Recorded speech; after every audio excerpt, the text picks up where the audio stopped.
was about to leave at a certain stage, and said, if you go, I will be the only one. So she stays.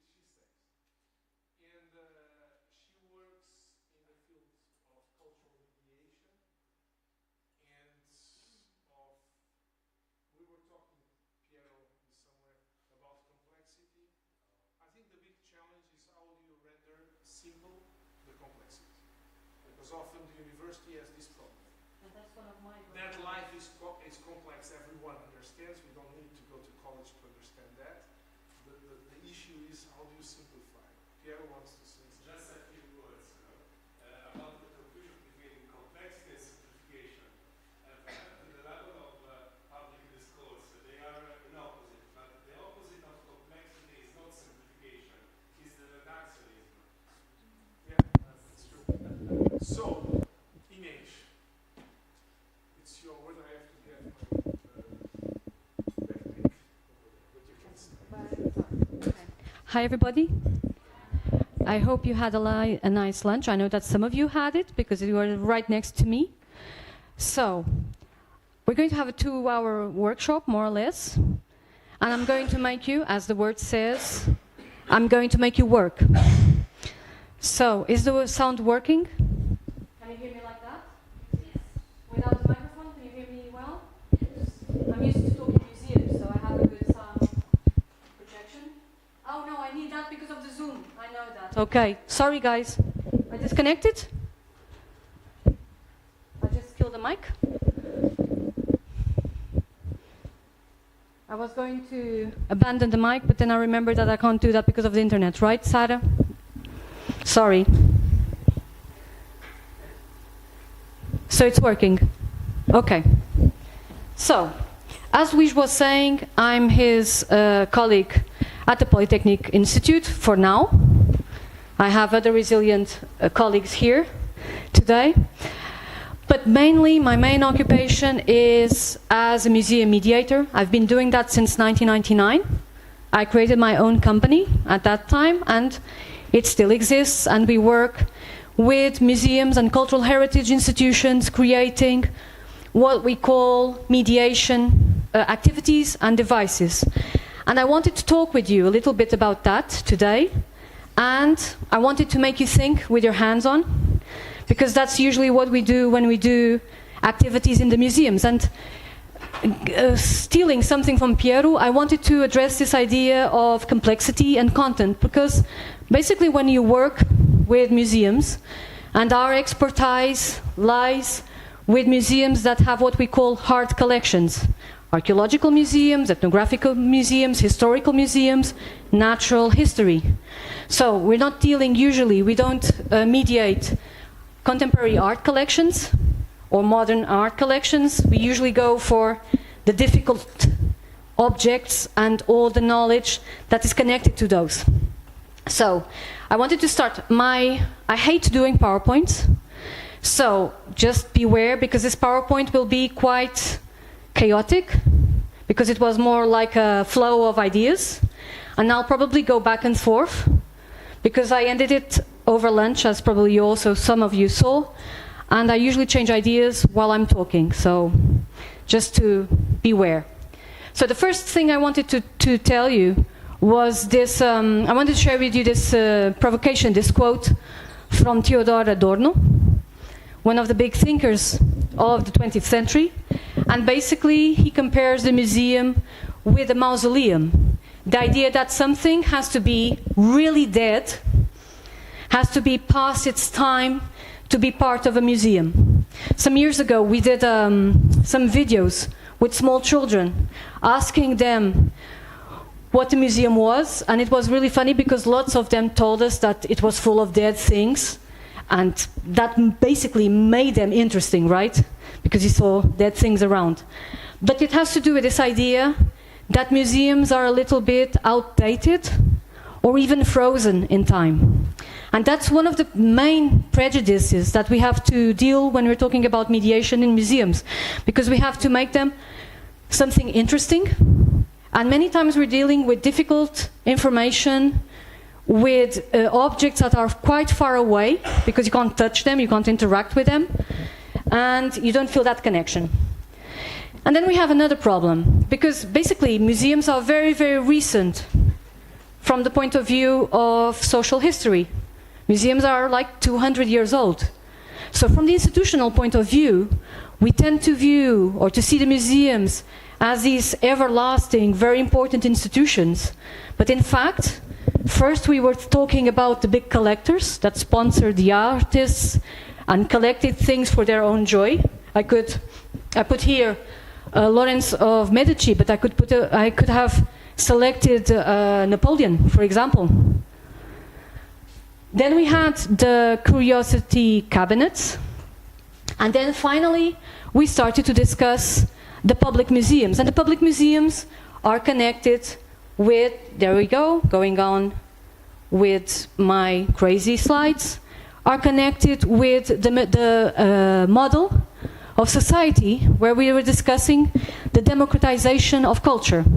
So the first goal for the museums when they were created, and still today in a certain sense, was to educate the masses, teach everybody or give access to everybody to beautiful and knowledgeable things. And museums would tell us what was beautiful and what was knowledge, right?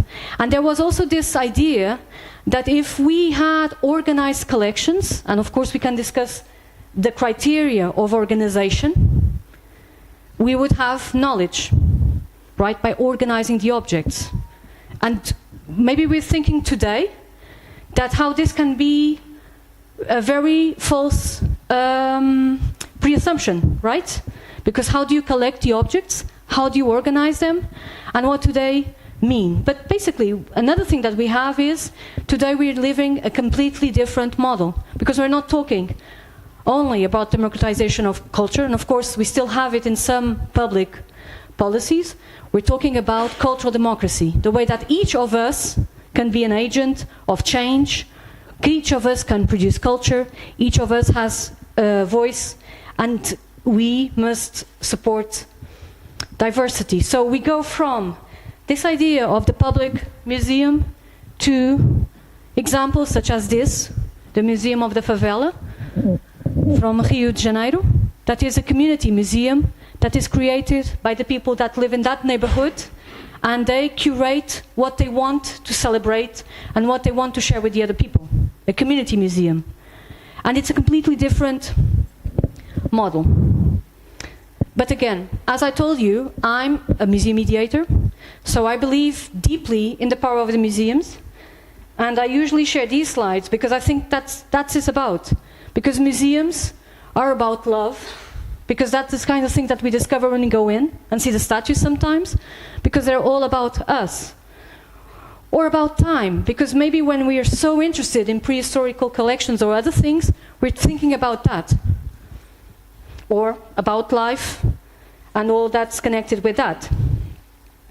So, we are living all these times of change. We change from, and this is also something that has to do with trends, what's fashionable, the words that everybody starts to discuss.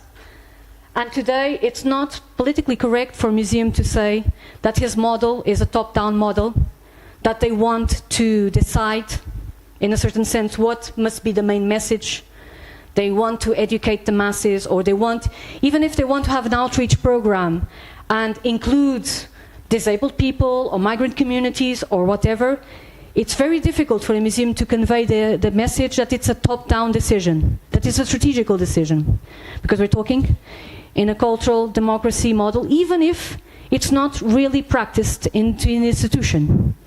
And one of the things that we feel when we're working with museum mediation, that has to do with all the fields of contact with the audiences within the museum, is that we're always balancing between this very managerial, marketing-oriented jargon, and I put some words here so you could see. I don't know if you can read it. You can read it quite well. So it's customer satisfaction, competitor research, audience research, motivation research. And what happens many times is that we, as museums, are stealing these words from managerial jargon to also attract sponsors, to also talk the funders' language, but then we don't use it in a very professional way because we don't have the knowledge, so everything's a little bit flaky. But then we have these horrible times, this very difficult time to define the visitor. Because in a certain time, visitor was the normal thing. But then maybe visitor is too passive. And maybe we should talk about user. But then maybe user doesn't really value the experience. Oh, maybe we should talk about the learner. But then maybe learner, and so on, so on, so on. And we have all these words. You can find a lot of these words when you see the reports, the way that they communicate things, because they don't know what kind of connection that they can have with the people. But basically what we want to know as museum mediators is who are the people behind the names. We want to know what makes people tick. Why do they want to go to the museum instead of going to a park or going to the movies? We want to know why did they choose that specific exhibition to go for a Sunday afternoon? And it can be for very different reasons. It can be because they're very organized and they went online and they checked and they organize their weekends in advance and they want to go for a cultured entertainment choice. But it also can be, I needed a drink and it was raining and I just went into the coffee shop. And then I was in the coffee shop and I decided to go to the temporary exhibitions hall. It can be any reason. And we, to connect with the people that come into the museum, must recognize that these reasons exist. And by recognizing these reasons, we can also think about activities and about a program that adjusts to the people and attracts them in. For example, if you think that the people can come in because they need a drink, maybe you can communicate activities specifically in the coffee shop. Or maybe, for example, the Gulbenkian Museum had that for years, have a half an hour, a 30-minute visit for lunchtime. And you just tell the people, if you eat your lunch, then come with us, and 30 minutes we'll give you one painting. And that's nice. So we can think about this kind of stuff. Or we can have a romantic date for St. Valentine's. The Griek Museum has made that like their mission. It's one of their hot times in the year. In the Grieks Museum is St. Valentine's Day. They have a whole thing around St. Valentine's.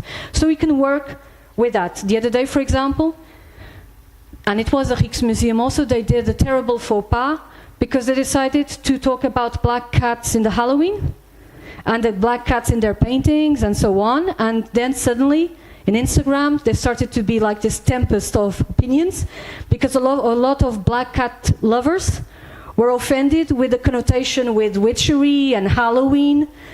And they were saying that they were perpetuating the prejudice against black cats. And it was really funny because it was, you really could see that the social media manager from the Grieks Museum, a museum mediator also, of course, because these people are museum mediators, was completely astonished with the reaction because he did that, he or she, with the best of intentions. So, when we talk about mediation, I got this, when I was doing the synopsis for the activity, I went for the most canonic definition. I went for the Louvre's definition of mediation. And basically, I like this definition because they say that mediation is everything that happens in the museum that has a relation with people. We're talking about exhibitions, we're talking about the catalogs, but we're also talking about visits, workshops, lunchtime activities, we're talking about games, audiobooks, audio guides, sorry, I'm an audiobook junkie, podcasts. We're talking about any and every activity and device that gives the museum a connection with the people. And this has a lot to do with the universities, in fact, because we're all taught that we do science to share, but as you know, rarely the universities are equipped to share their science, right? To be honest. And the museums also have that problem, because theoretically, they're the public institution that shares knowledge, but many times when you look, you see that the mediation teams, educational services, the people that represent the people, are the people that have a very, very tenuous link with the organization. Many times they're freelancers, are underpaid and are undervalued in the museum's mission. And why is it so important? I'm speeding this along because I want you to work, so. But you can interrupt me if you have any doubts. So, I just wanted to give you some guidelines. And just to recap quickly, I'm talking about mediation activities, and I'm going to want you to design one in a very speedy way. So, in your heads, take note of all the mediation activities or tools that I'm talking about. Anything and everything that relates with people. That's a given.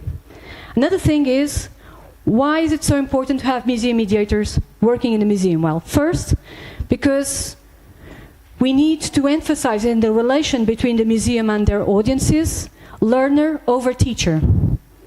That's one of our goals as a museum mediator. We're tailoring activities or a program where the main focus is the person and not the collection many times. And that brings us to narratives. Because one of the things that we have as a false pre-assumption is that the collection gives us solid, hard science. And it's not. Because we can talk about one thing about the collection one day, and it can represent something completely different in another day. Not only because the science changed, but because of the social context of the collection. Just think about all the collections, the ethnographic collections that we're dealing today, and the way that we, for literally centuries, presented our African artists as artifacts and as folk art without any names, just like it belonged to that tribe or that settlement. And we gave names to all European artists. They had their names in the room. So this small thing, so that's, the collection doesn't give us the hard science. The other thing is, when you're thinking about mediation, it's very important, because of the cultural democracy model, because of the social relevance of the museum, that we emphasize the open. And this is a tremendously difficult thing to do. Because you're coming into, like I'm today, going in today, because I don't know what will be the outcome of the workshop, but we're emphasizing the risk of not knowing how we'll end the activity. And that's a very, very important change in the last 20 years, because when I started to work in this field, we controlled the whole message, right? We did the visit, and we knew how we wanted to end. But if you go and you give power to our visitors and you listen to them during the activity, you don't know what's going to end. And in some cases, you can use the educational services, the mediation services, to collect information about your museums, about your collections, and about your communities. Imagine a system where people come in, and what we discuss, we can record, and it becomes part of the collection. Like a never-ending cycle. It's a beautiful idea, right? A very livable museum.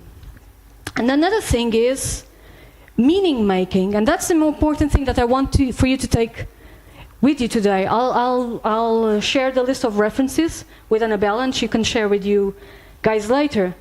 But we're talking about, of course it's an intellectual act, we're talking about knowledge, but it's mainly a social act, because it's made, even when we're talking about the digital realm, it's a social act, it's made in connection.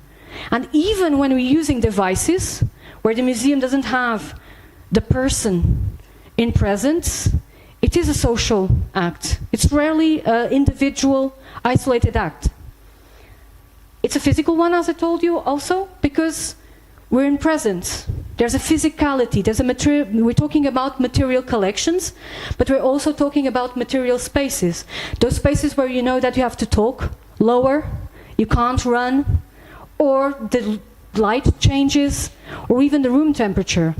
And that kind of experience also affects us as visitors, right? It also makes us change the way we relate with space. And it's also spiritual.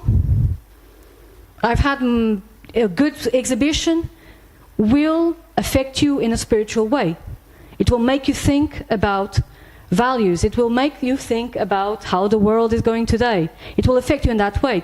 And of course that will bring us to the emotional aspect. So, when I'm talking about these dimensions, everybody agrees? But it has to do with a more complex discussion. That is, how do we learn and how do we connect? And what is the big advantage of dealing with objects? Why is it so important for me not to be just speaking here with you today? And why would it be so interesting to be in a room full of objects discussing objects? Why is that kind of learning or that kind of experience important? Because it deals with a different way of thinking. First, it deals with also with feeling.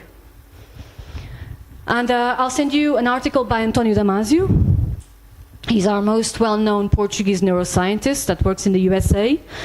And he talks about feelings, and he's been talking about this also for decades, about this connection between feelings and intellectual production. And he talks about feelings as a very biological thing, because it's the way that we interpret the signs from our body. And the feelings are the mechanism that tells us that we can run or we can hug somebody, right? So imagine that, it's the same mechanism. So how do you use that when we're using something that has to do with the physicality of an object? The other thing is this idea of a full body phenomenon. It's an embodied experience.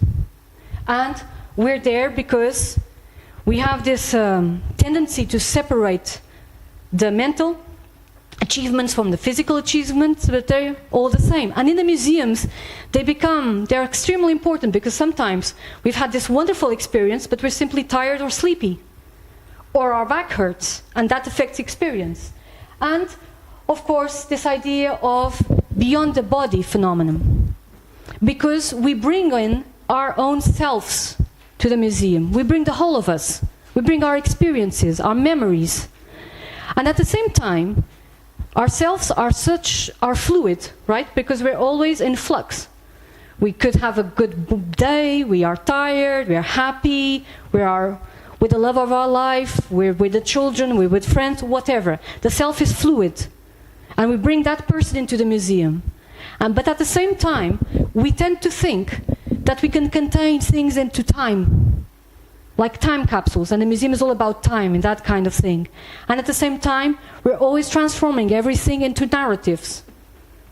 And this game between ourselves, these different conceptions of time, and these different narratives will make the experience interesting or not. And then, why is it interesting to think about activities such as that? Because first, we're engaging with entities that are external to our heads. And after 2 years in lockdown, I think everybody appreciates the idea of being out of each one's head. The idea of dealing with the outside world, something that is not an intellectual product or a mental artifact.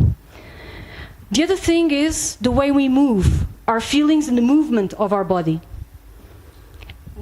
I do a visit, a workshop, and I know today, as an experienced mediator, that if I use the space between me and my audience, those people will become part of this dance, and I can use the way I move to tell the story also. I can close myself up, I can open myself, right? I can linger towards one specific person, and this is all something that you can make part of the activity. And then the physical spaces that I've talked about. And the most incredible part, we link with the minds of the people around us.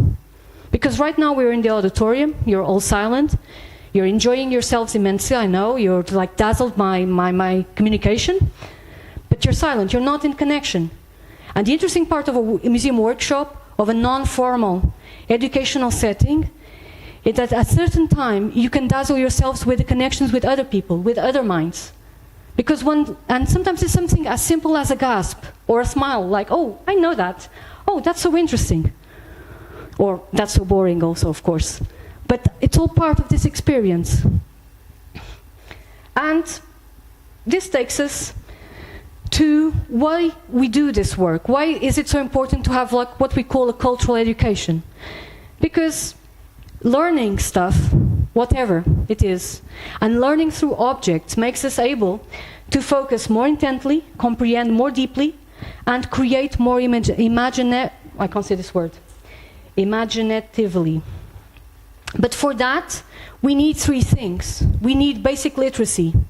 And museum literacy, or cultural heritage literacy, exists. We have to understand the codes. We have to be comfortable with what happens inside the museum. And for us as mediators, sometimes we feel or we find communities or people that don't have that literacy, and because they don't have it, they feel lost, and they don't feel confident, and they feel that they don't have any authority in the museum space.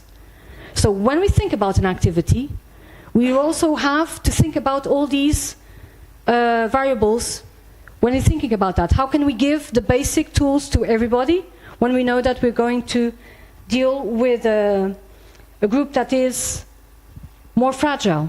And this has to do with participation. And it has to do with emphasizing the citizen over the institution. Because it has to do with civic service. Because museums, as I said, a lot of slides before, they are public institutions that have to do with dissemination of knowledge. But we have to create mechanisms where the citizen is valued over the institutional mechanisms. And then we can also, again, recognize all these people in the museum. A romantic dinner, I have to do the homework, I'm here because of a school trip. I'm more interested in the museum guide than in the museum visit. It happens, but we have to think about all these people that are going around. This is a quote from John Cotton Dana. It's more than 100 years old, and it's so nice because basically he's saying something that we all recognize today, that is the power of the shopping centers over the cultural institutions such as museums. So when we think about a mediation activity, we have to build this bridge between the visitor and the objects. We have to connect. And we have to also know or understand that each time we make the connection, we are working with our own guiding ideas. We have our narratives in the picture, because we can go and we can work, for example, with imagine a collection of porcelain vases, right? China vases, right? We can work with them from global trade, history, the technological part of making China, the naming, but we can also talk about social strata. We can talk about the difference between poor people and rich people. We can talk about the tea rituals. We can talk about a lot of stuff. The guiding idea is a narrative that will inform that relation. And of course, each person brings into their focus all these different meanings and values. Each of us brings their own worldview. And that will change the way that we relate with what the mediator is saying and doing. So we all have this bias, narratives and knowledge, different points of view, and different levels of literacy. One of the big challenges when we're thinking about activities is that we also have to deal not only with museum literacy, that idea of people being confident in that very specific space, but also scientific literacy. And it goes from the perception that some people have about weights or physics, or even a chronological view of the world. And that also brings us to John Fawkes. I'm going to give the references after, but he talks about how we must go and reach the people and not reach the... we have to go and take in account the small details, what he calls the little I identities, how people are feeling, what motivates them. So we have this very comfortable way of putting people in boxes of ages, professional occupation, even background, family background or something like that. But people are much more than that. You can't, for example, a very ordinary, normal mistake that museums do over and over is to have activities for people with disabilities, and they forget that people with disabilities are a lot more than people with disabilities. They can be this fantastic connoisseur of military history. They can like to read something very specific. They can be a physicist. The disability doesn't define the person, and yet we do it over and over again. We define activities for people with disability and not for the person that wants to come to the museum. That's a typical mistake. And John Falk. So, John Falk is one of the big theorists about how we can think about museum. He uses the word users, by the way, and he created these 5 categories to make us think about museum goers. And of course, as with any kind of schema, it has its flaws. It's not perfect, but it's interesting because it makes us think about our museums in a different way. So we have the experience seekers, the people that want to come, that visit museums, wild tourists, the explorers that want to learn more and want to explore. They go willingly down the rabbit hole of the collections. The facilitators that come because they're bringing someone else and they want to share.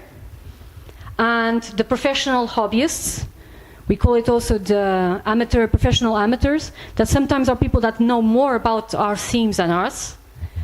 And the recharges, people that come for the spiritual experience. They just come to zone out. They just want to go to the museum as they could go to the beach or a library. They just want to have some time and just to see beautiful things or to make something happen.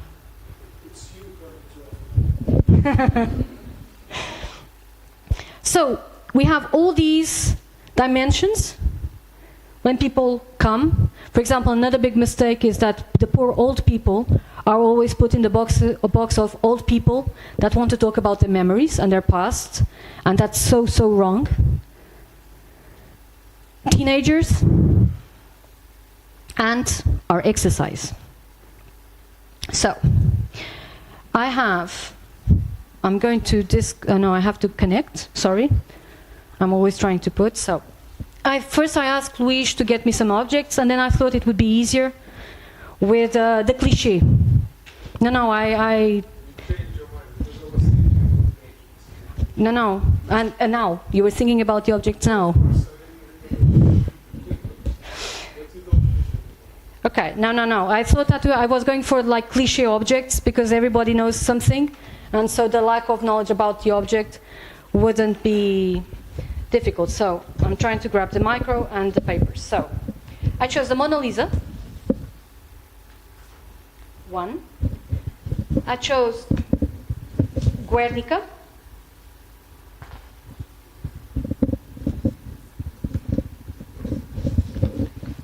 I chose a lice comb. You know what lice are? Lice? If you had small children, you would know. You know those bugs that live in the hair of people? Lice. So it's a comb to catch lice. It's a comb from 3,700 years ago. Yeah. So it's a lice comb. I'm going to send this to my daughter. She's going to relate.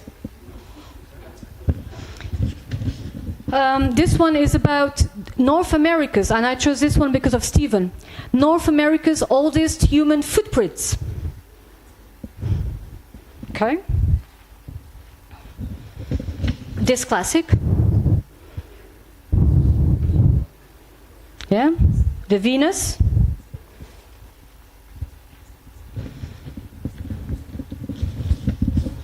This other classic. So you have to think about a very big, the Egyptian.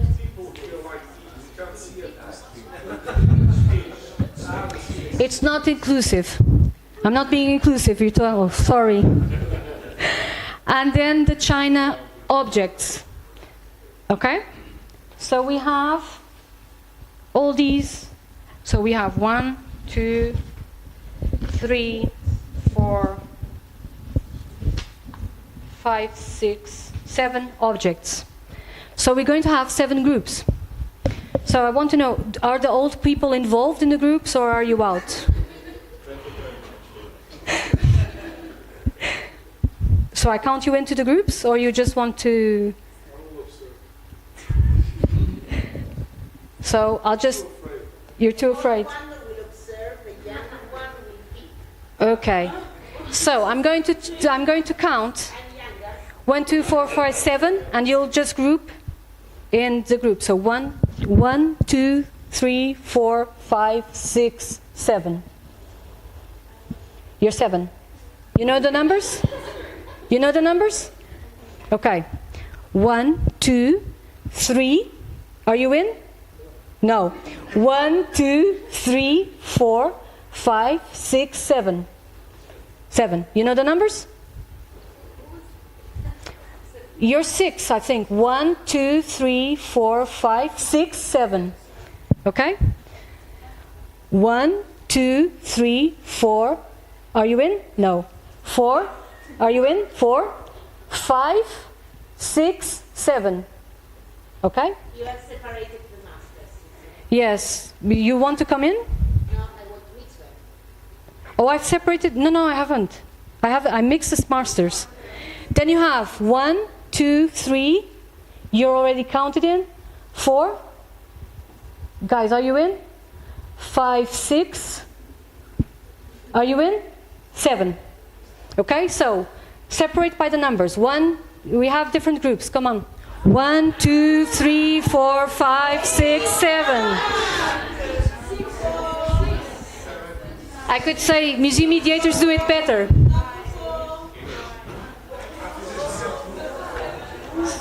5, 6, 7.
Sorry, eu esqueço-me sempre de... Tenho que agarrar em papéis. Okay, no, I can do it like that. So,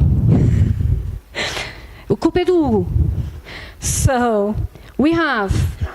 This is a two-step thing. So, you pick your artifact, so you can fight with each other and we can film it. It's going to be very good for the Zoom audience. Then you see all these lovely people, you can choose, but you have to connect them with a type of visitor. And then you have to create an activity in... Que horas são?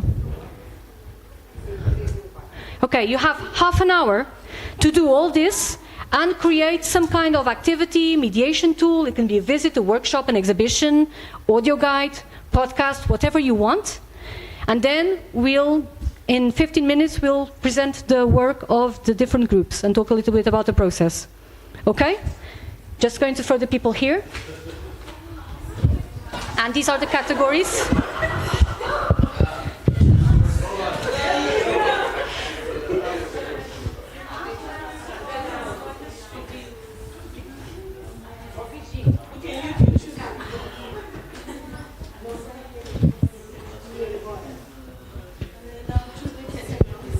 So, all groups have their own objects, right? Each group has one object.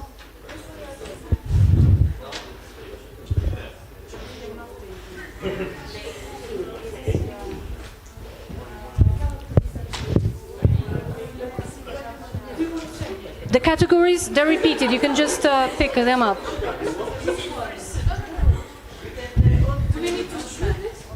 Yes, you have to choose as a group. You have to design your target. Who's the person that you want to talk with?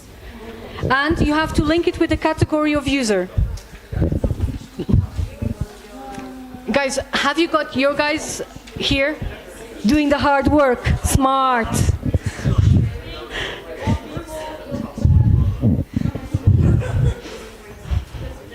And guys, so sorry, you have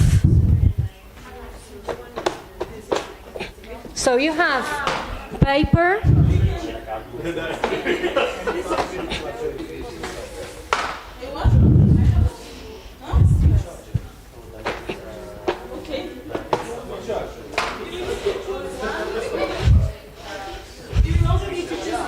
Yeah, one or two if you want to, but you only have half an hour to decide the activity, so... One person, one artifact, and one subject. Yes, but if you want to, you can choose two people, but you know that the activity will have that one person, one category, and one object per group. Sorry.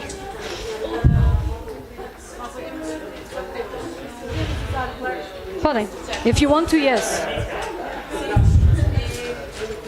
And then, guys, you have it written here.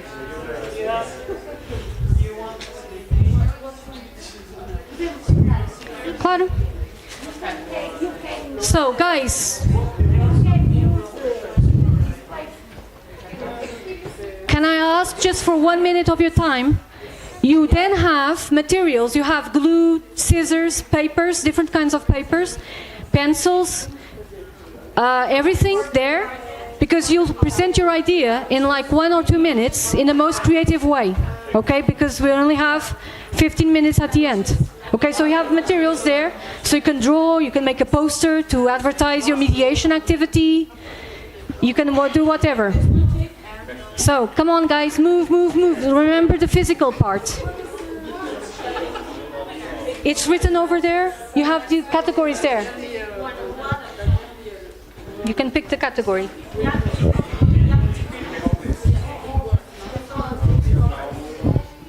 Sara, vou desligar, porque eles estão agora a trabalhar durante meia hora.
Just write your idea. Yes, this is just to make a pitch. But I like the idea of having as a recharge. That's a very good idea. Exactly. He needs to recharge.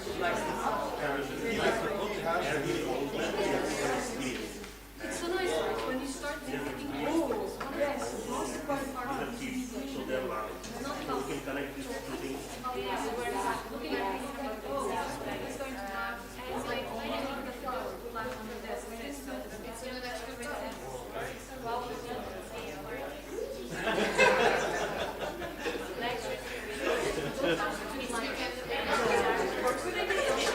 Use that as a way of copying on the next video.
With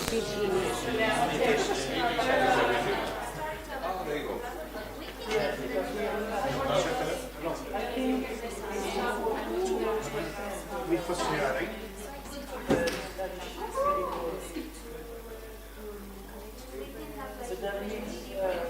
So we explain the object and basically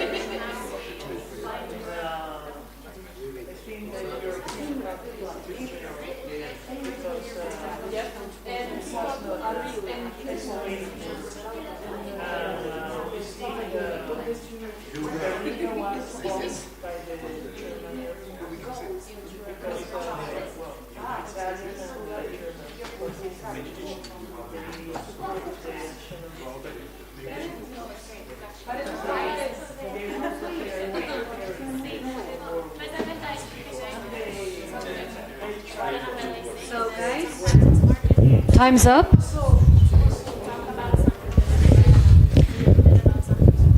So, are you ready? 2 minutes?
Okay, guys, so let me put here. So the first group, Mona Lisa.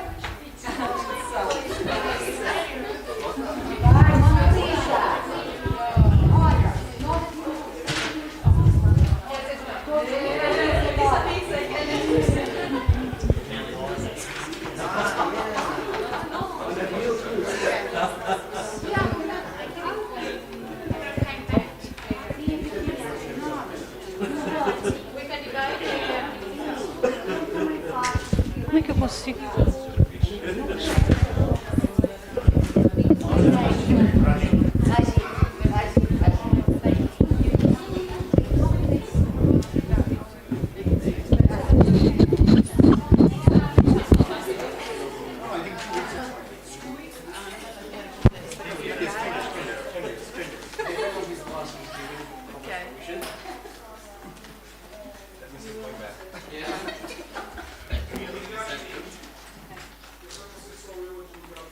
Sistema todo.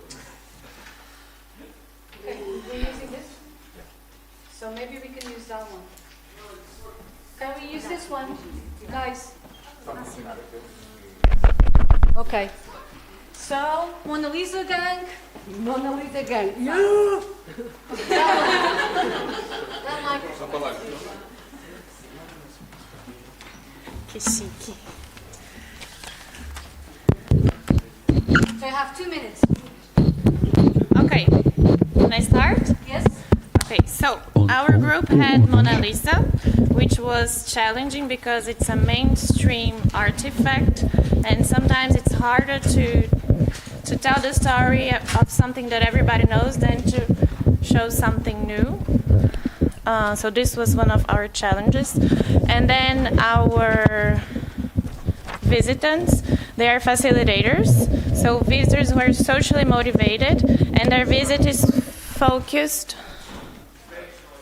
Now, can you start again? Sorry. It was this mic, I think. It wasn't. Sorry. Can I? Yes. Okay, so our group had Mona Lisa, which was a challenge because it's a mainstream artifact, and then sometimes it's harder to talk about something that everybody already knows about than to present something new. And our visitors, they are the facilitators, so visitors who are socially motivated, and their visit is focused primarily on enabling the experience and learning of others in their accompanying social group. So we had seniors, and our institution is going to propose a workshop of art history where they are going to learn by sharing their own connaissance, what they know already, the story that they know already. And the final result of this workshop would be a storytelling day organized by the students, the seniors. And they would receive our second public, children. So they would have a storytelling day for children where they are going to talk about Mona Lisa in this playful way as they are telling a story for their grandchildren, for example. So we would have this day where they would learn about Mona Lisa and the art movement, and then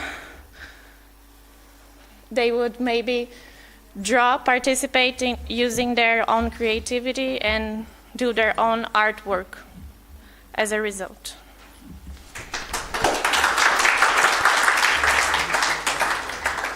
Great work. So let's see Thanks. the next artwork.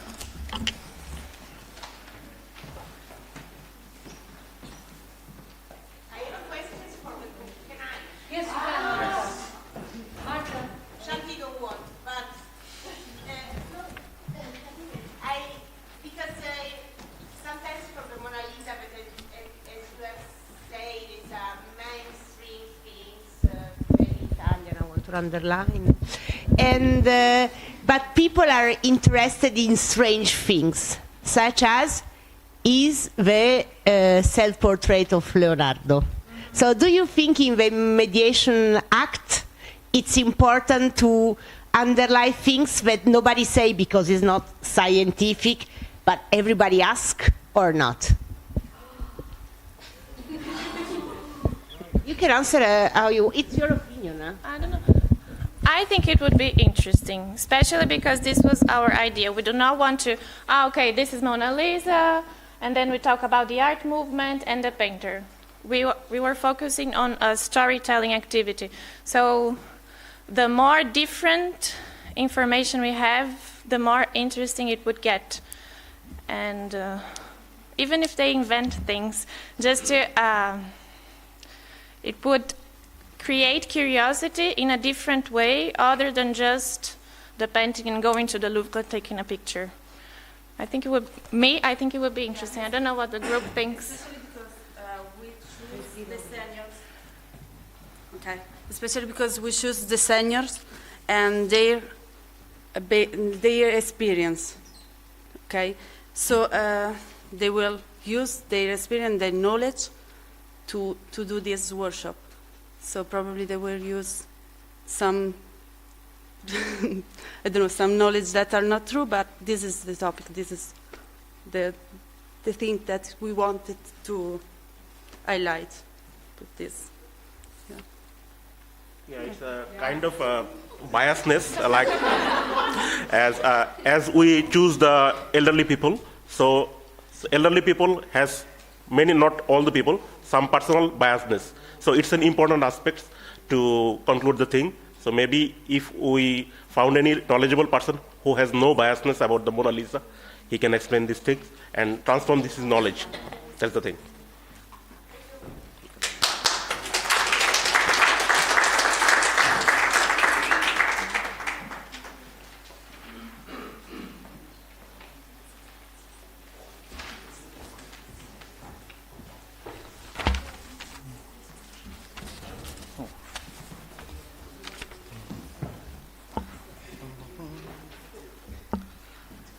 So, hello, good afternoon, ladies and gentlemen. How are we feeling today? It's good. Yeah. Yes. Well, I'm trying.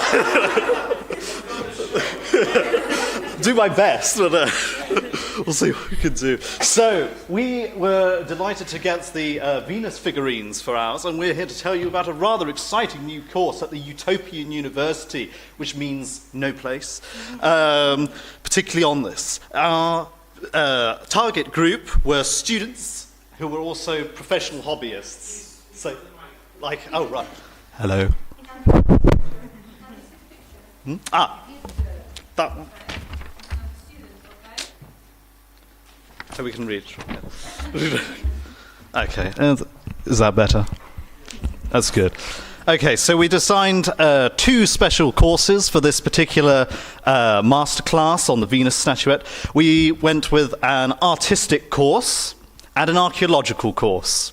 We also debated about the idea of a religious course as well, but we thought that might just be a bit too much.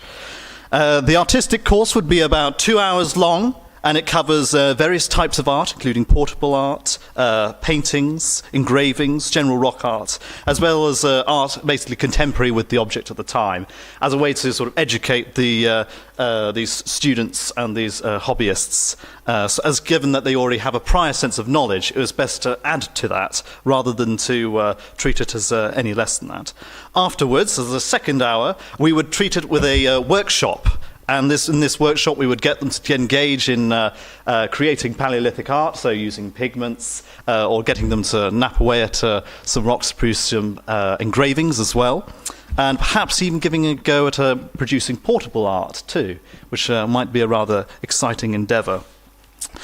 Given that this course might be somewhat of a bit of a nightmare to organise in some cases, we would decided that it would be either a temporary exhibition, or it would be given about maybe 4 times a year or so, 4 times a year.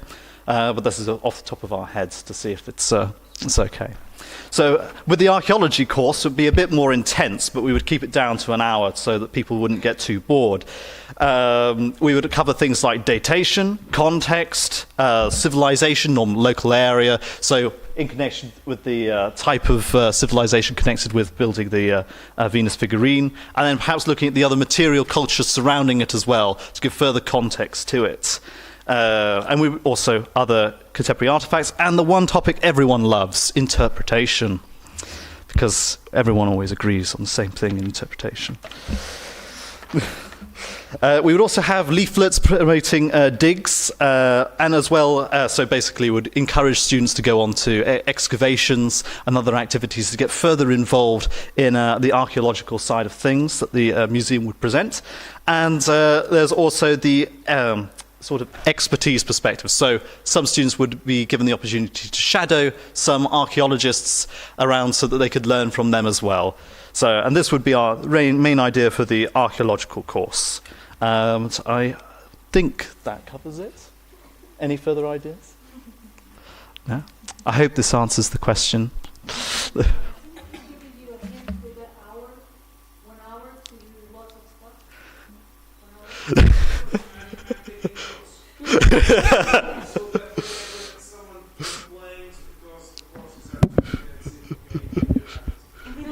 This is the recipe. That's good. That's it. That's good. Thank you very much. Sure. If anyone has any questions, we have to ask.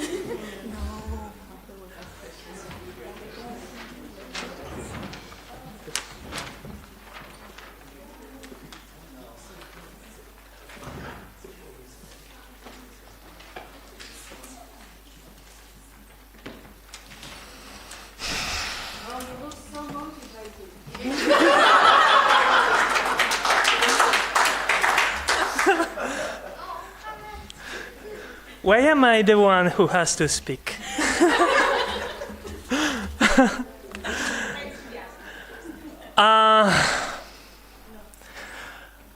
We have to present Guernica by Picasso. That belongs to the Reina Sofia Museum in Madrid. And we have to present this painting to young people.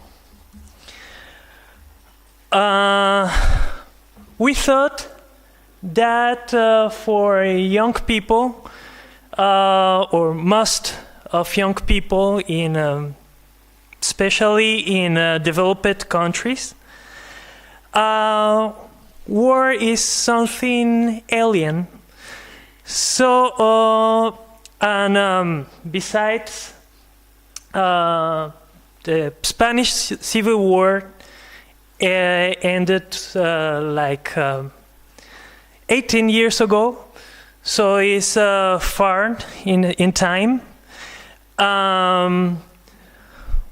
We thought we should explain the context of a painting in order to be understood. Picasso made this painting inspired on the bombing of Guernica in North Spain by the German Civil War. So we consider we should explain the political context of Europe at that time, the fascism in Europe, the intention of the Italian and German regimes to participate in the war, supporting the nationalist band, and on the other side,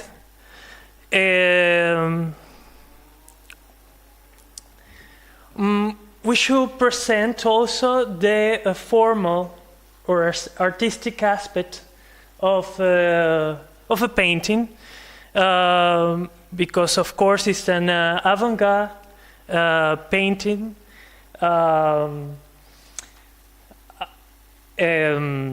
Picasso, of course, is the quintessential figure of Cubism.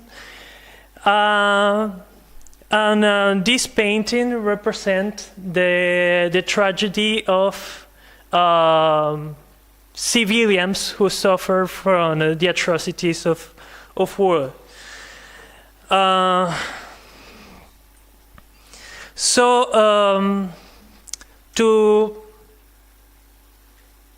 To make young people get involved in the painting, we thought of a puzzle,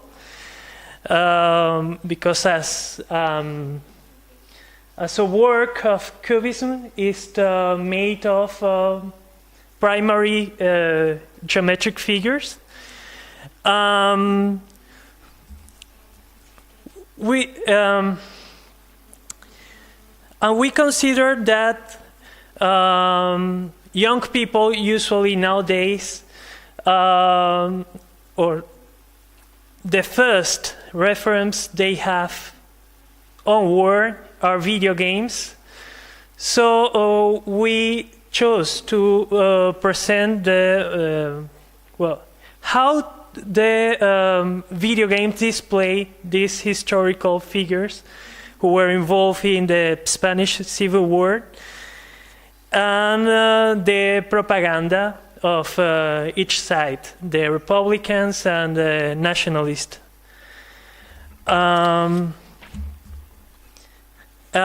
We think that the young people were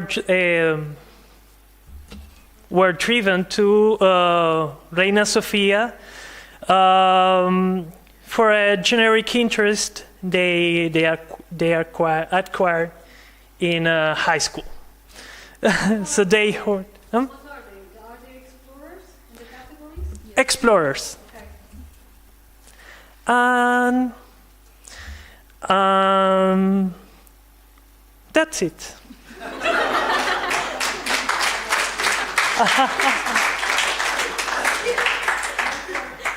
I don't want to talk about the NATO using this painting for the propaganda purposes. I was waiting for that. They did it last year while the NATO summit in Madrid. And why didn't you talk that in the activity? Being really provocative, even if it's one side. Okay. You can do that.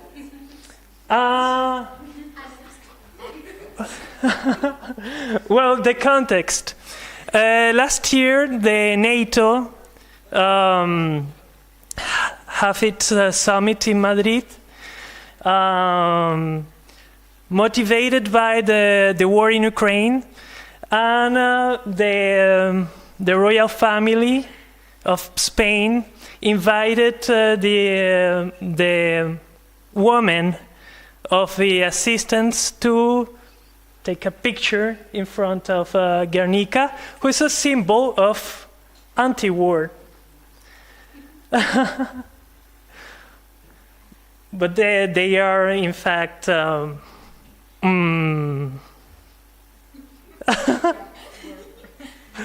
they're spreading the ashes of war, as they usually do.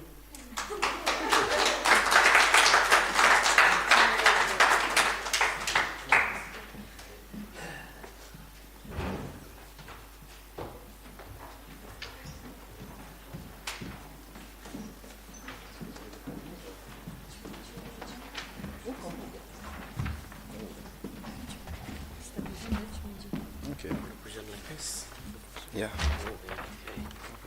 We have a poster!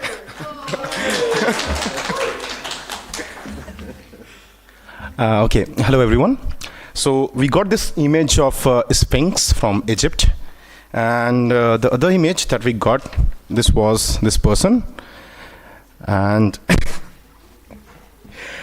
and the word that we had, it was the explorer, someone who is trying to find himself, okay, or trying to recharge himself. And we thought of linking this Sphinx with this person. And if you observe this photo, you can see this man in his office with his laptop and his daily work that he gets from his boss. And we have a small flower pot over here that he has, and we tried to make it a link that this flower pot actually gives him inner peace, or something that keeps him spiritual, that helps him that helps him escape his daily routine work.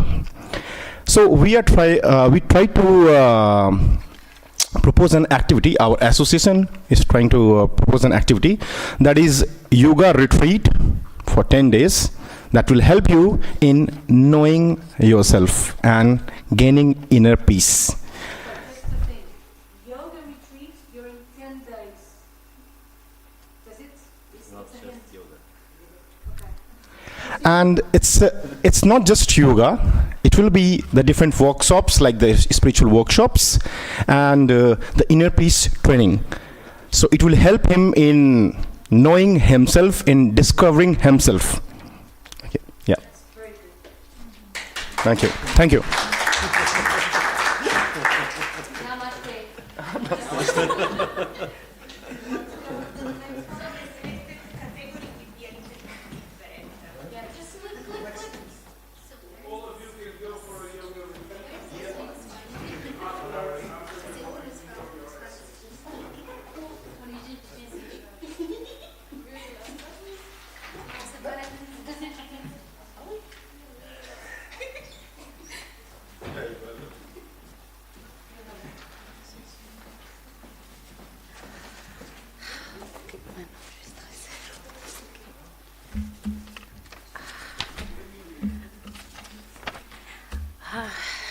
So, hello everyone. So, yeah, you'll start scratching your hair through all this presentation since we'll be speaking about lice. So, we had to work with the object, which is ivory comb that was discovered in 2022. And it has the oldest inscription in a written language. And the audience that we had is the... We assume it's grandparents with their grandchildren, yeah. And they are facilitators. So, to highlight this object, we designed a lice hunting activity in the museum. And the goal of this activity is to intertwine the informations on lices and a written alphabet, the creation of an alphabet. So, for this activity, we decided to use. It could be a room in a museum with several wigs with fake lices, just to make sure we don't want to create trouble, and where like kids, they could comb the hair of these wigs, and they could find lices that could open with like hidden facts about lices and so on. So we tried to create it in a way that the information could evolve from lices to the alphabet, the written alphabet, of the Canaan. I'm sorry, I don't know how to pronounce Canaanite language. Okay. Yeah. So we just wanted we have two main ideas here. It's the lices and the material object, but what it represents is that the importance of this is that it's the oldest, the oldest known written thing. So, whole sentence. So for the public, we had very, very small children, like they were kids, maybe less than 5 or 6 years old. So we couldn't really approach to them through words. But the grandparents, they usually, we thought of the idea we have of grandparents. They really like I don't know, crosswords, for example. So we try to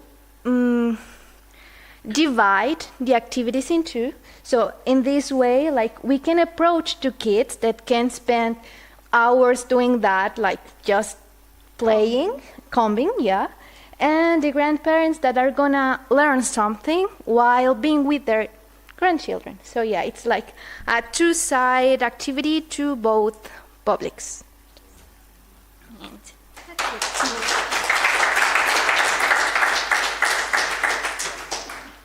Great idea. Somebody click. I think it's the last one. So you would have phones, and the children would share the phones with fake license, but of course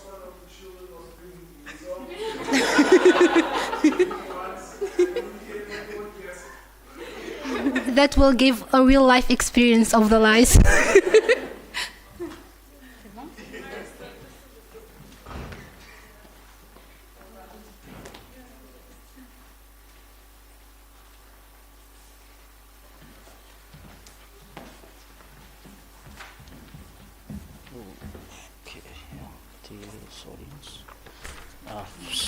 So the objects that we got were the porcelain china.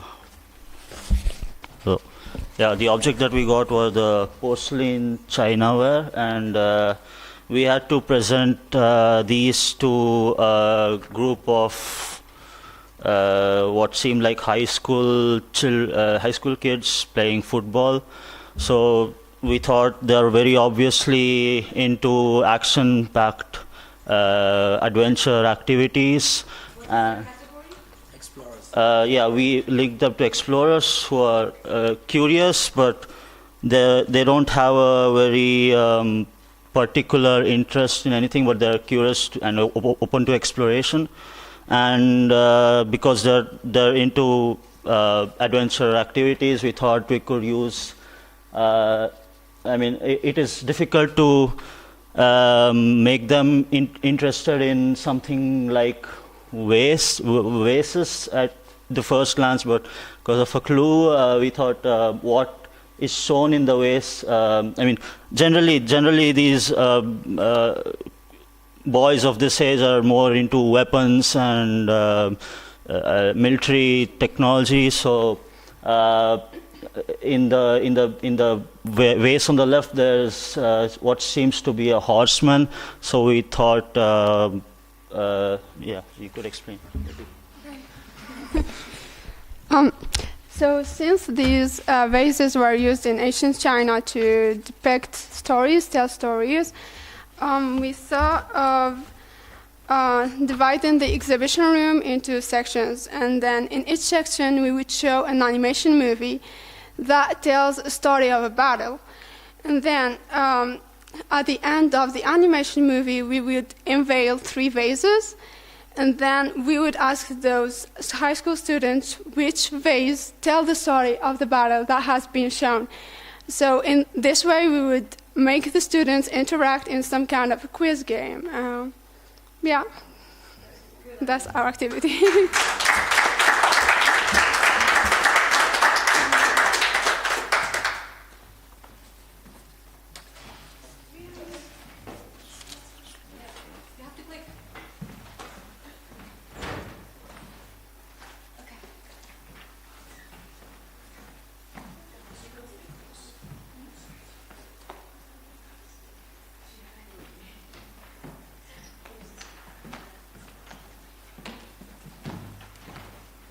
Yeah, and I talk? Okay.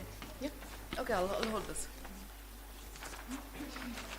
Okay, so in contrast with the later one, we are in an open-air archaeological site, and and our public is a couple of old couple, and they are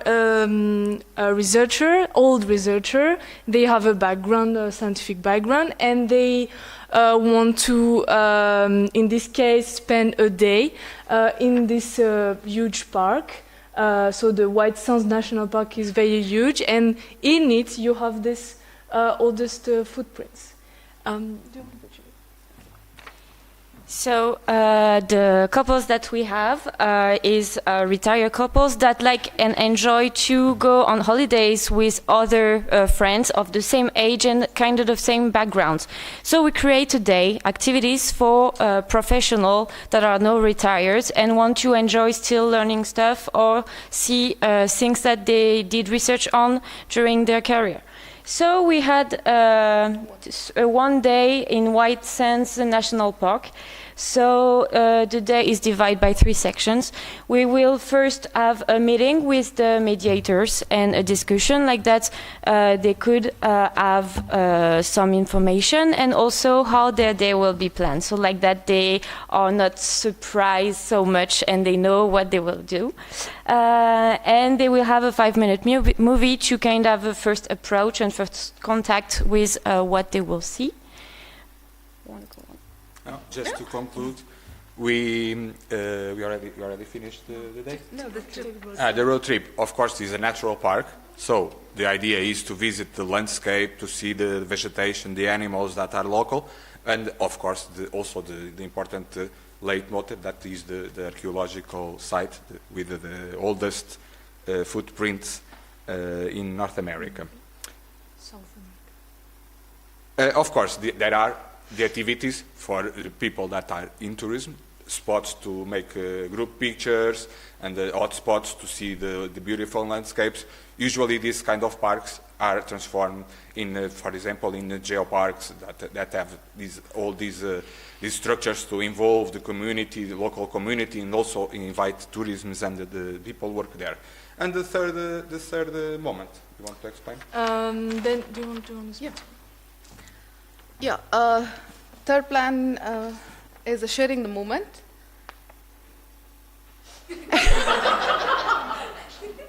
Okay, so refreshments because they're old people, so they need a little bit of time to relax and some energetic drinks. After that, why not? Why not? After that, debate and the discussion about the whole trip and the site. And the time for also souvenirs shop. So we arrive in a center where we can buy souvenirs shop. And then we will ask for feedback. Yeah, their feedback and their... Just a small note. Memories. We think in our professors that we could organize this kind of trip for you in any way. Wait, not me, eh?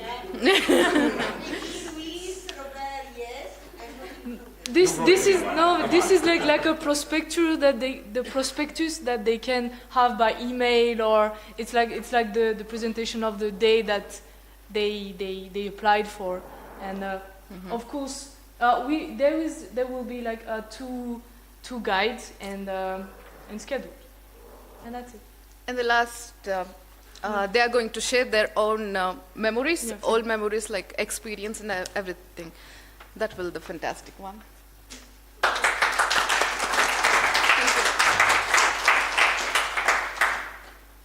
does the audience want to comment on the experience and feedback for the session? Yes.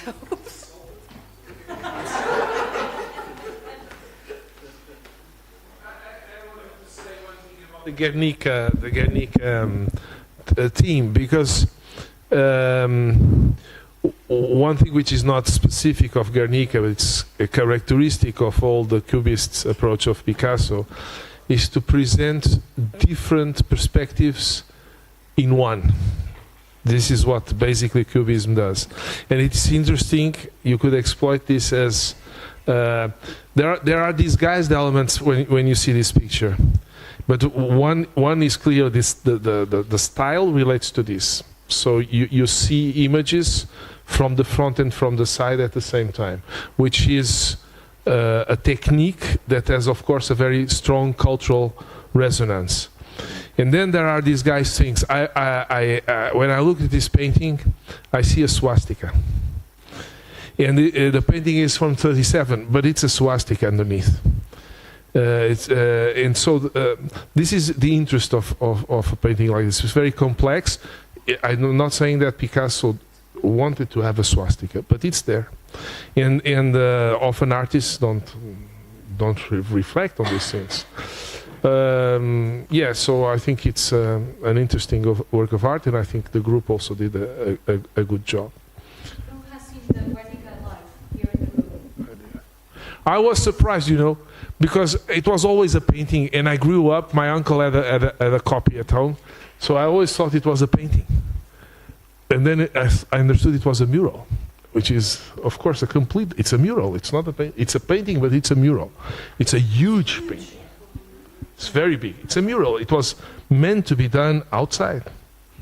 Yeah, remember the physical parts, like the shot with that painting, because it's huge. Pierre, do you want to say something? Yeah. Because the citizenship, remember?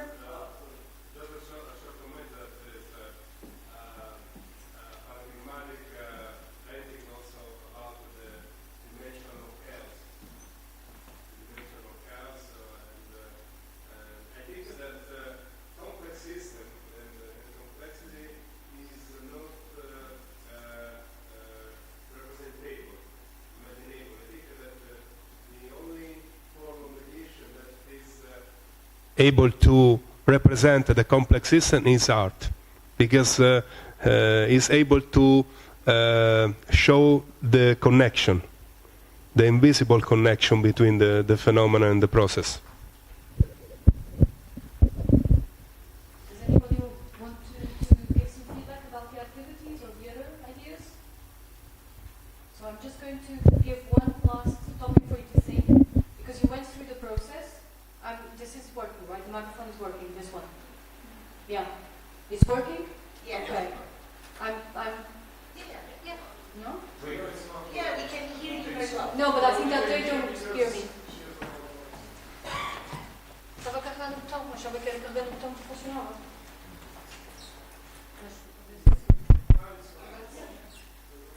So, I just wanted to give you a little more food for thought, because you produced incredible work in such a short time, right? It was really creative and an interesting way to reach people.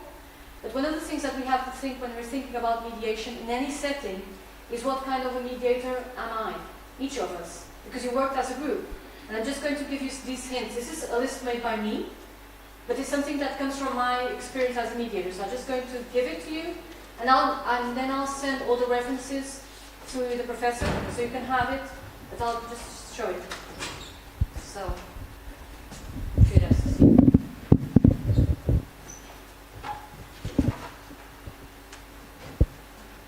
now, sorry. I'm working with two screens. Okay. So, what I wanted to show, if I find the mouse, is we have the exercise. So, just to close the exercise, you went through all of this and you did a brilliant job, very creative exercise that I'm going to steal and sell to clients. But now it's about which style is the comfortable style of mediation for each of you. So, and these are some of the hats that I created based on my experience, that are people that are talkers, people that like to do stuff, people like to organize the group, people that open space for like a therapy session and to discuss, the performer, the scientist, the artist, the entertainer, the caregiver, and the charmer. So I just wanted to leave this as a hint for you to think about your specific styles of communication, because we're always working in very closed settings, academic, scientific, and sometimes we don't let our personal qualities shine. And this is also part of your scientific communication skills, because people are naturally like this. And if you embrace your authentic selves, you'll be a top-notch mediator / communication science. So thank you, everybody. Thank you so much for having me. And it's done. Thank you.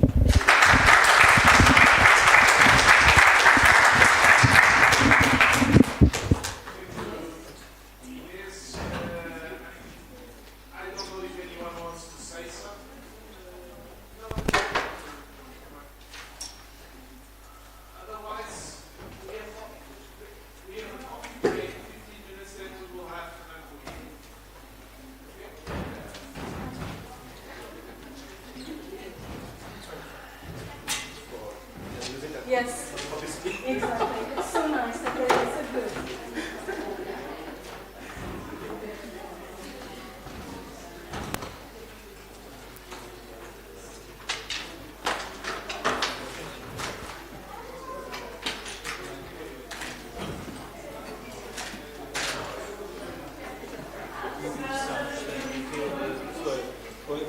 A primeira etapa mostraste várias coisas.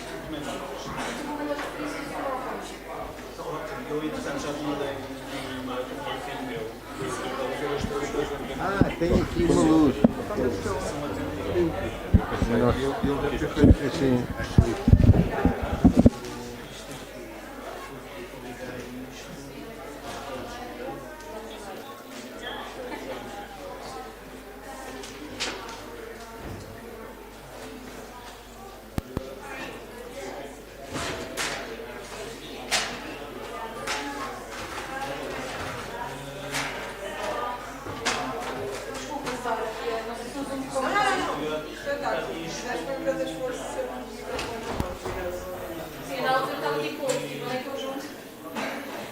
Uma terceira mão. Estava desligado este computador. Estava aqui um pino.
No.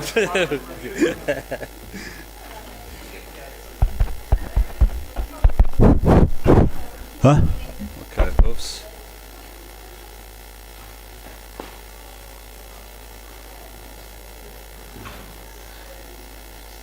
Okay, now we will have a presentation by my colleague Fernando Coimbra. Fernando is an archaeologist working primarily in Portugal. But one of his fields of interest is archaeophysics and studying sound landscapes. Fernando works also a lot on thank you on an interdisciplinary basis with colleagues in cognitive science and so on. So, Fernando, we have to talk. Okay, when it gets finished. So, good afternoon, ladies and gentlemen.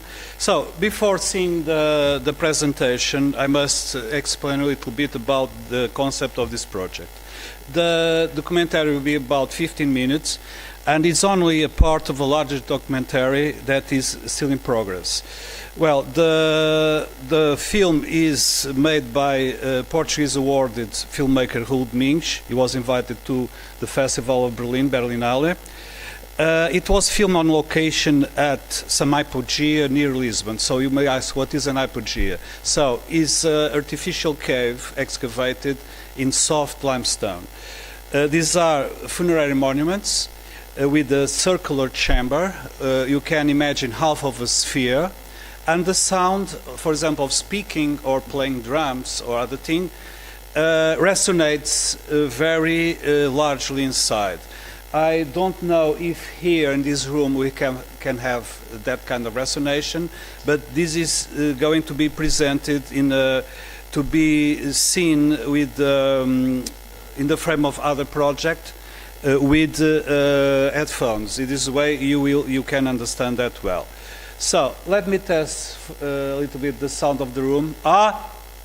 So here I say ha and the sound immediately disappears. If I would say ha inside this hypogeum, it will stay 2 or 3 seconds more. And in other hypogeas, such as in Apheleia in Malta, the reverberation time, so this means the time that the sound will be available, is 7.8 seconds, which is incredible. And this happens also in some old churches in France and so on. Well, what else? If the sound will be too loud, please don't be shy to cover your ears during some seconds, because during some seconds probably the sound will be high. But it's important that the sound is high because you will discover or try to discover other sounds that are in the video besides drumming and besides vocalizations. So the drumming is made with the replica of prehistoric ceramic drums that were made by a colleague which is an expert in experimental archaeology, and they were made in Romania. And I have been using these drums in several places such as caves, dolmen and so on, and I play the drums. So in the end I will be available for questions, but before that I must say that this was a funded project by the project Garantir Cultura in Portugal, and this film was funded, which was great, and more projects similar to this one will come up with the same filmmaker. So don't forget to pay attention. I hope you like the because it's short and. Just, I hope you like it. So I will go back in order to see it also. And I would like that the slides.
talvez, por exemplo, é fácil ver que ele mantém-se o som durante algum tempo, não acaba logo.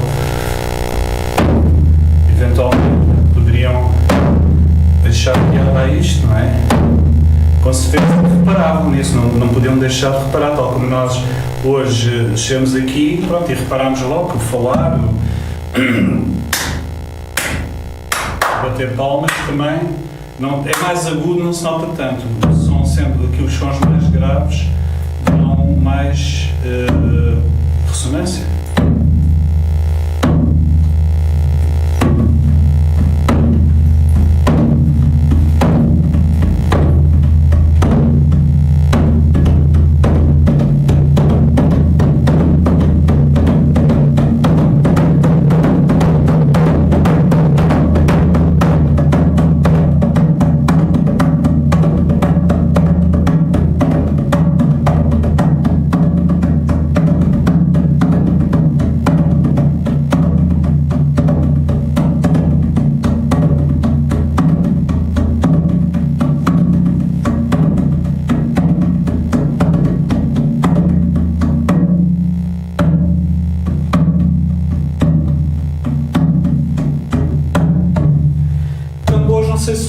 Podiam usar palmas, não é?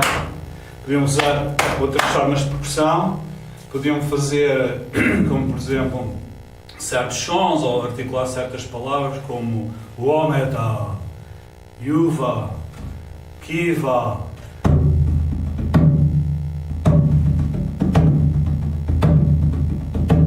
Provavelmente não seria talvez um ritmo alegre, quem sabe, não é? As tantas poderiam entusiasmar-se e desatar.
So I forgot to tell one important thing.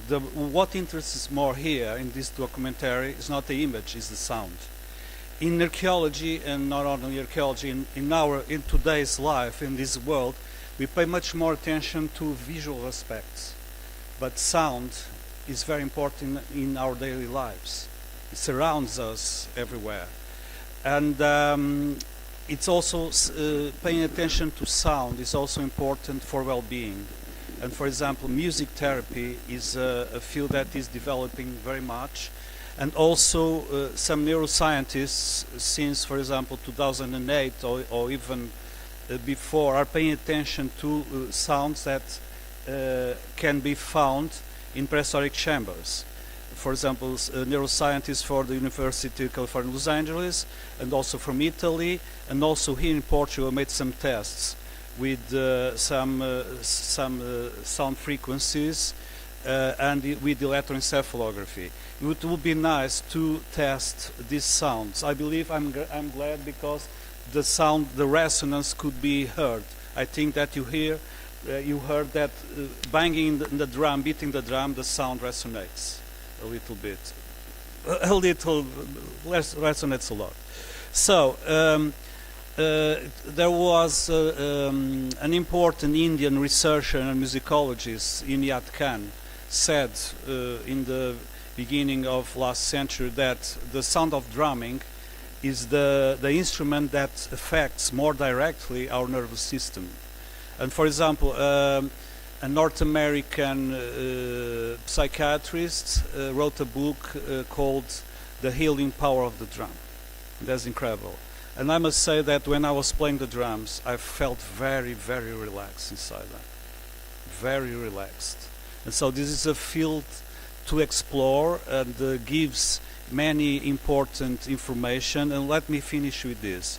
Those neuroscientists that studied and published an important article in 2008, they made tests with, first of all, they discovered that inside some funerary chambers in the UK, the sound frequencies are in the frame of 95 hertz and 120. And they noticed that the main frequency was at 110. And they chose 30 volunteers, both sex, and they heard in the laboratory these frequencies. And with electroencephalography, with the kind of helmets to register the brain waves, they noticed that there are changes with 110 hertz in the prefrontal cortex. And that this was published in this article, and it's not necessary to be a neuroscientist to compare the brain maps at different frequencies, and I show this. Charlene is there, and also Shanti. They showed this. They noticed this on my master classes, and last year also, and they immediately noticed that something happened at 110 hertz. So there is something that's here. There's more than meets the eye, and more than meets the ear. So it's the world of sounds is very important, and I'm very glad to have met this filmmaker because he's very interested in continuing to do research, and also not only in Portugal but in other countries, since there is funding available. And well, this is a fascinating field. So if you want to make some comments or ask questions, I'll be glad to answer. If I can, if I know. Micro please, first. There's no micro? But yes, go ahead please.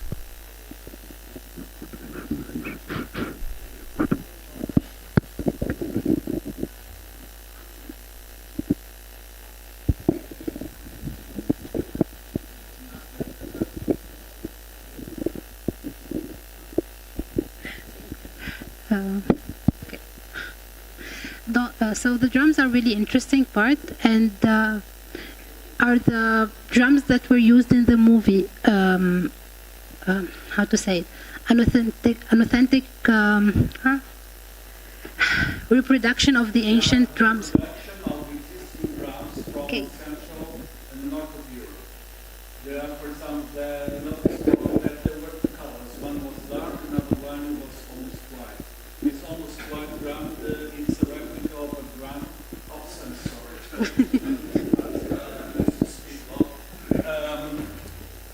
I was saying that the white drum is a replica of a drum that exists in the Museum of Prague in Czech Republic, and they were we don't know how the rhythms were, what kind of rhythms were playing in prehistory, but I tried to do several rhythms. Faster, I accelerated the rhythm, I made the reverse, going slower, slower and slower, in order to have plenty of information. But we don't know all kind of rhythms. As I was saying, if you notice, probably in the funerary context, the rhythm was not so happy, so joyful, but who knows? For example, the Etruscan, let me give you an example. The Etruscan people and others, they believed in a life after that. And they organized feasts when somebody was dying. And also in New Orleans, in funerals, if you see some movies, funerals in North America, New Orleans, first of all, they are very sad. And they and after that, they start to dance in the funeral. For our culture, you cannot imagine that. But it happens in several cultures. So why not having a fast and joyful rhythm in the funerary, in the funeral in prehistory? Why not? So we cannot know what kind of rhythms they played, but we have the sound of the drums. We know that we have the shape of the drum, we have the same kind of materials, and of course different clays can produce different sounds, because the clay of the white drum is different of the other one. The dark drum is open in the bottom, and when my friend Dragoș Gorghiu gave me the second drum, it's closed in the bottom. I was thinking to myself, this is not going to play nothing, because it's closed in the bottom. I applied the skins, I forgot to say that. I applied the skins, and the white drum is louder than the dark one. Incredible. It's closed in the bottom. Very interesting. And so, I have several ideas. I have an archaeoacoustic session for the next IWPPS conference in Romania. Let's hope that the conference can be organized, since there is a war nearby. But with hope, we overcome all of this. And, your question was I hope to have answered your question. Thank you for your question. It's a very good one. I have a continuation of the question, actually, because the artifact, it looks like the actual drums that we can find in Northern Africa, in some parts of Europe. So it might be interesting also to draw the line between these different cultures and how the same object can exist in places that are close by geography but used differently. There could be a connection between these different cultures also. Yeah, I think so, yes, because there are connections in late prehistory. And Luís, I think...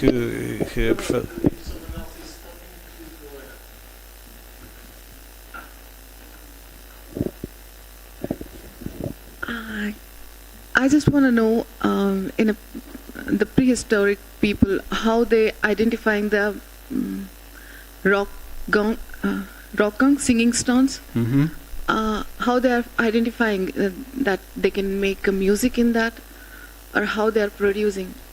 So, if I understood your question, I was speaking of ringing stones, which is different. Is also an interesting question, but this is different of drums. These are clay drums, reproductions of drums that exist in museums. But your question is important. Why? Because around the world there are some stones that, when struck with a pebble, they resonate like metal. And for example, in Stonehenge, the famous blue stones, they were brought from the Preseli Mountains in Wales, about 200 kilometers away. And why is that? Why investing so much work and so much time in bringing those rocks? Because when they are struck with a pebble, they resonate like a bell, metal bell.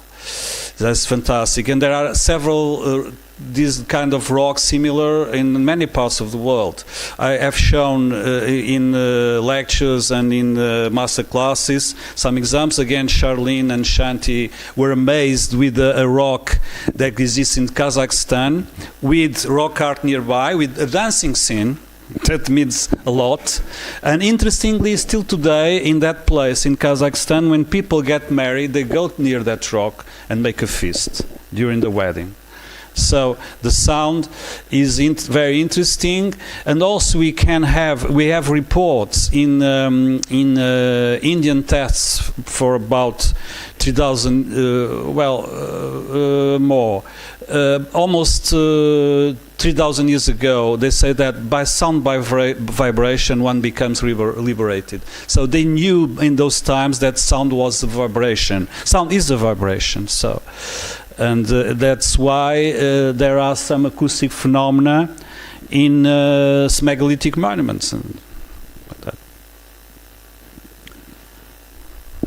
Yes, Shanti? Professor, I forgot to ask this in the class, like for the... Speak louder, please. I forgot to ask it in the class. Mm-hmm. The drums, does it have a different effect when it has like animal skin as on top?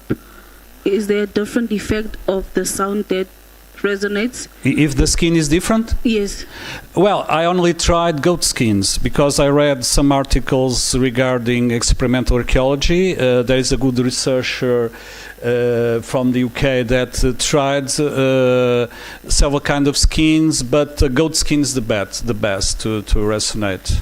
Yes, because in African cultures they use mostly the cow skin. The cow, okay. Yeah, so I wanted to know if there's a difference. Yes, but your question is important, but you must notice that these drums appear in the Neolithic, and to kill cows to have the skin for the drum, it was, could be hard. The cows were necessary for giving milk and for agriculture and things like that. But usually killing a goat is easier, it's not so expensive.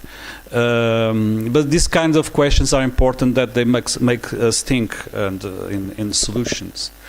Yes, please. Hi, good afternoon. Hi. I just had this question about the way you make the connections, because you just said that the drums that were used were like a replica from one from Northern Europe. And then during the video, you said also that maybe there were some words that were used during the ceremonies, and it said like Finnish words that were not translated. But now I'm like curious, like how is Portugal connected to Finland? No, I will explain you. But finish your question. Finish, please. That's it. Well, it was a particular joke, but that was captured on movie because the filmmaker liked it, and I let him use it. So when I went to Finland, the Finnish language seems quite old, because the way of pronunciating, for example, wometa, this looks like Paleolithic, isn't it? At least to me. And what is the meaning of wometa is good morning. So we have bonjour, good morning, buenos dias. Wometa is something almost, and kiva is okay, means okay. And the other one I don't remember. Kiitos, thank you. It's like that. So, but these Finnish words were used just for having vocalizations or things like that. We don't know what kind of alphabet or kind of language appeared first, but certainly they were different from Latin languages, from Indo-European languages, and so on. So sometimes you must give yourself imagination. And for example, quoting Einstein said that one important thing in research is having imagination. Yes, he told that. And that's important. And also intuition. Okay, another one?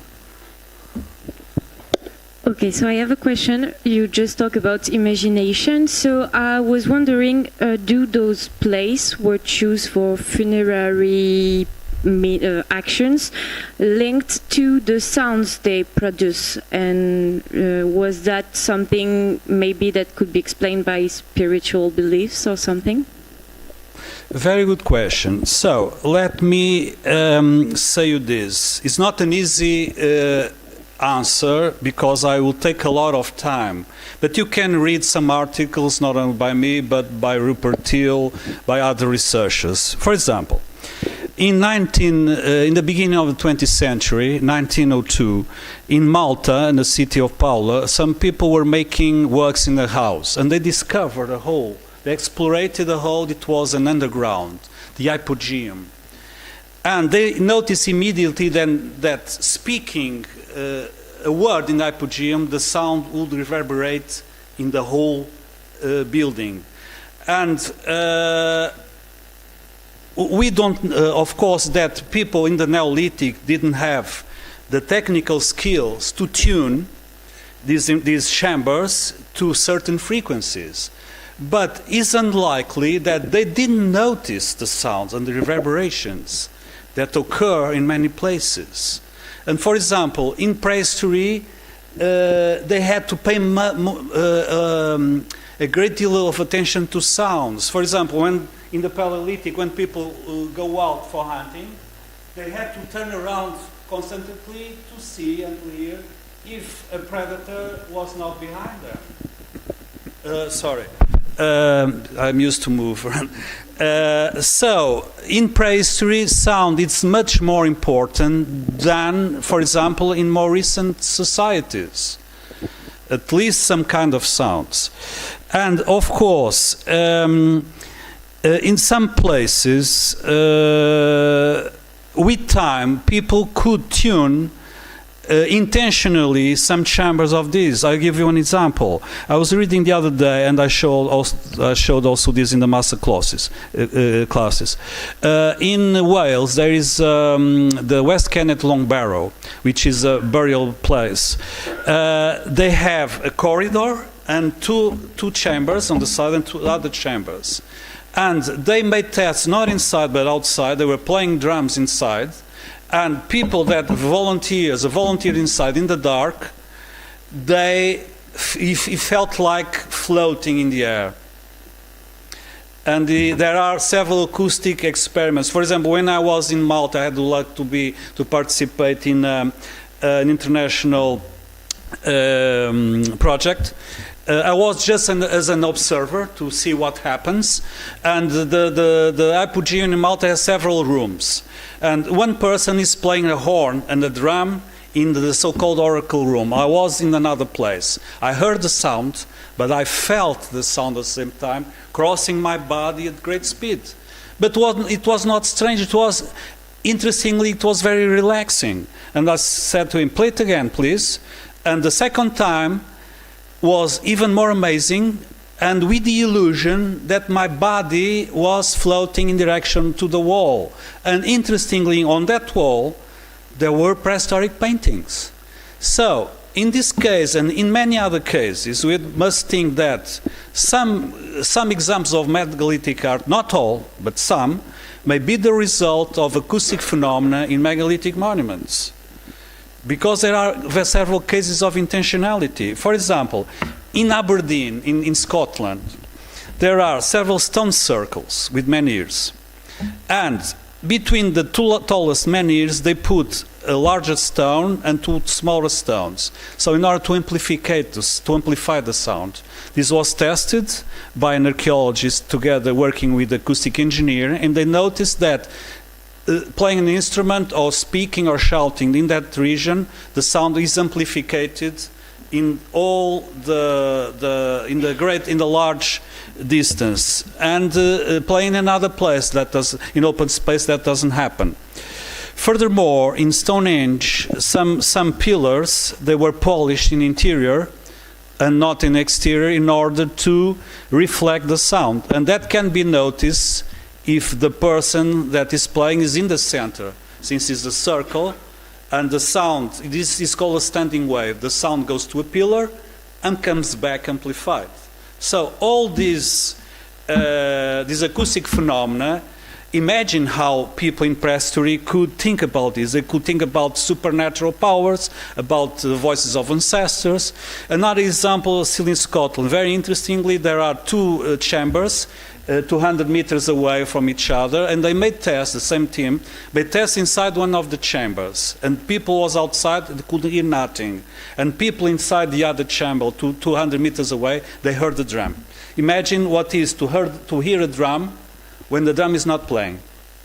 The drum was being played in another chamber.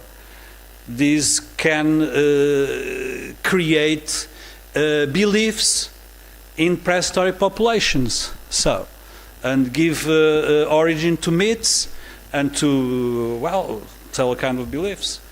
And with time, noticing these acoustic phenomena, people could obviously transmit these ideas to to other generations. Any other question?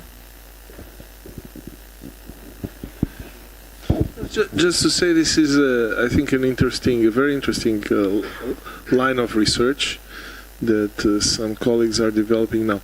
We talk here about landscapes, right? And the idea of landscape is associated, as Fernando mentioned before, to the idea of an image, of a picture. Actually, the word comes from painting and so on. But sound is not only in the past, because, of course, if you live in a forest, for example, seeing is not so useful, because you need to listen. I had this experience in Brazil, and we lost a lot of our capacity of distinguishing sounds and so on. But if you are not in an urban environment with lots of noise all the time and so on, you have a better hearing, and you can distinguish also better. In a indigenous community in Brazil once at night, I was with the chief of the community, was a woman, and at some stage she said, "My brother is coming." I looked, I couldn't see nothing because it was dark anyway, and so after 5 minutes, because the brother never came, and then after 5 minutes the brother came, and I said, "Oh, so how did you knew he was coming?" And she said, "I heard him. I heard him. He was walking, and I know his footsteps." Of course, all of us know the footsteps of the people we know better, but not 5 minutes distance walking. So it's how do you understand the space? We understand the space through images, but not when you are at your house in the middle of the night and you have to get up and you are dizzy and you don't find the light, right? You can still walk in your house, right? You know the sound and so hearing and touch are much more important, not only in these societies but for each one of us, because the initial link that structures our brain starting when we are still in the belly of our mummies is actually sound and touch. You don't see, you don't, and even when you get born, in the beginning you don't see anything. So it's sound, and sound guides. Then the education, the way the society is designed, enhances. But for example, it's not by accident. If you take the ancient literature, ancient religions, how did the gods communicate? Through light and thunder. But thunder is the most important. The mountains, the thunder, the sound of the rain. These are the things that are represented in rock art, that are represented in ancient scripts. If you go to the Bible, it starts in the beginning, it was the verb, because the verb is a sound. It was not a picture. It's not that God came and said, "Here I am, look at me." No, hear the voice. And this is very important, because when we are working in our societies, in working with communities, and thinking in how they perform and how they are influenced, we use primarily the image, right? And more and more I think maybe we are getting it wrong. Repetition. Drums, you say, we don't know if all of them have drums, but drums and flutes are very common in almost all the cultures. And they have this, as we know that bass sounds are more relevant. And my last comment was this. I never heard you playing drums like this, and I remember the concert with Eric Clapton. So the only guy that was missing here was Eric Clapton. There was someone else playing the drums, but we didn't have the guitar. It's a great honor. Your comment is a great honor.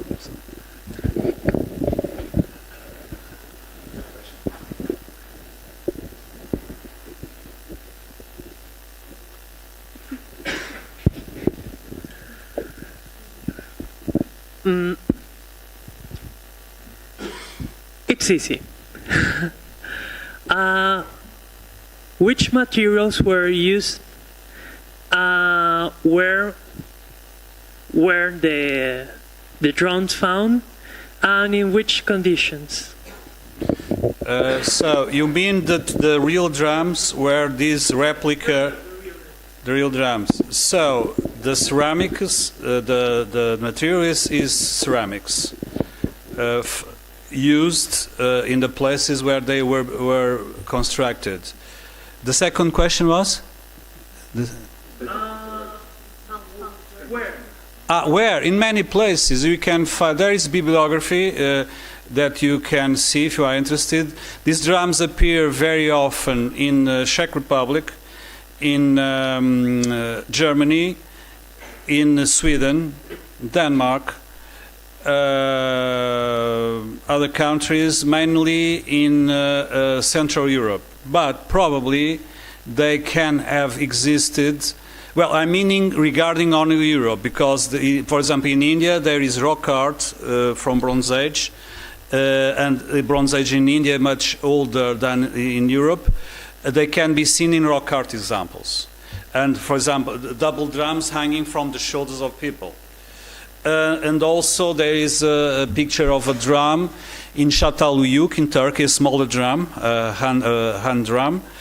Also in the Negev desert in Israel.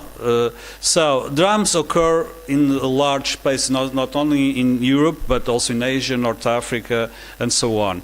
Regarding Europe, probably there are drums that were broken and were not identified as drums. So many of these drums were found in good conditions in burials. For example, there are many and get decorated, very beautiful. From this is hard to pronunciate, is German, is Trickenbeck culture. There are lots of them, decorated with suns and other images, zigzags and so on. They are painted, and since they were found in burials, are almost intact without the skin, because the skin disappears from the archaeological record. And also in China, there are several cultures that from the 5th millennium BC, and these drums were found in burials. So this means that they were very considered by those populations, since they were put together with the dead body. Thanks a lot, Fernando. Just a short comment.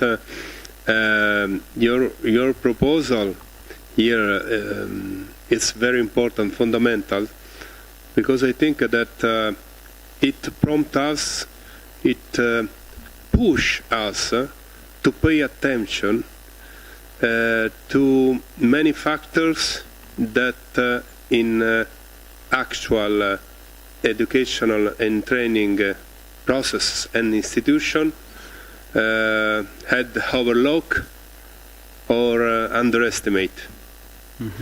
And I'm thinking to 3 points in particular. The urgency of recover the qualitative factors.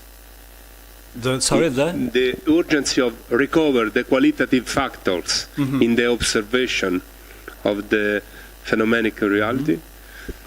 the importance of a systemic view, because we are dealing with several false dichotomies. Mm-hmm. For example, the idea that there is an observer and an observer reality that are separated. Mm-hmm. And at that point, the attention to the dimension that are qualitative of this kind of social complexity, cultural complexity, that are not observable. Mm-hmm. I think that this is the mother of challenge of this age. Mm-hmm. Because in this moment, I think that also at the level of the education to perception, there is the risk that we are delegate to apps and technology also the dimension of perception of knowledge. Mm-hmm. And this is also, could be also an answer. Yeah. Thank you so much. No, thank you for your comments. Thank you.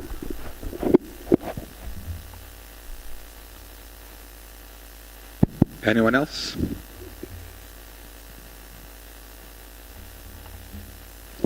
Thank you, Fernando.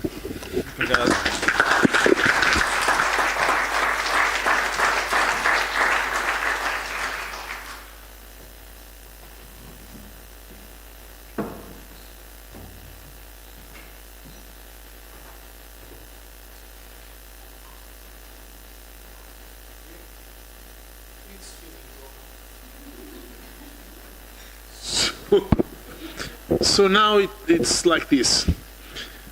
Me and Fernando and Piero and Robert, the two Roberts, Ronaldas, Marta, we all go for a beer.